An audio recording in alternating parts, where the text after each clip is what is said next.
প্রিয় দর্শক, আজকে শেয়ার করব কিভাবে বোয়াল মাছ আমি কেটে নিয়েছি। আর এই মাছগুলো আমি যখন বাচ্চাদের স্কুলে দিয়ে আসি বা আসার পথে বা যাওয়ার পথে দেখা যায় যে রোডের দুই সাইডে এরকম মাছ নিয়ে বসে। তো মাছগুলো বেশি একটা বড় না, তো আমার কাছে খুবই ফ্রেশ লাগছে এবং খুবই তাজা মাছগুলো দেখেই বোঝা যাচ্ছে। তো বোয়াল মাছ কাটা একেবারেই সহজ, এতে কোনো ঝামেলা নাই, কাটা ছাড়া মাছ, এজন্য আমি এটা পেয়ে তারপরে নিয়ে আসলাম এবং সাথে সাথে এগুলো আমি ঝটপট করে কেটে নিয়েছি, কারণ কোনো ঝামেলা থাকে না এই মাছ কাটার জন্য। তো এই জন্য একটু ছোটো একটা ভিডিও আপনাদের সাথে একটু শেয়ার করলাম কিভাবে মাছগুলো কেটে নিলাম।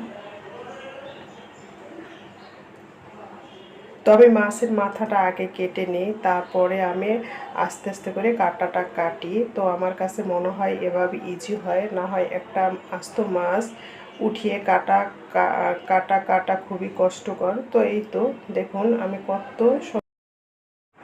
মাছগুলো কেটে নিয়েছি। ভিডিওটা কেমন লাগলো অবশ্যই কমেন্ট করে জানাবেন। সবাই ভালো থাকবেন। আল্লাহ হাফেজ।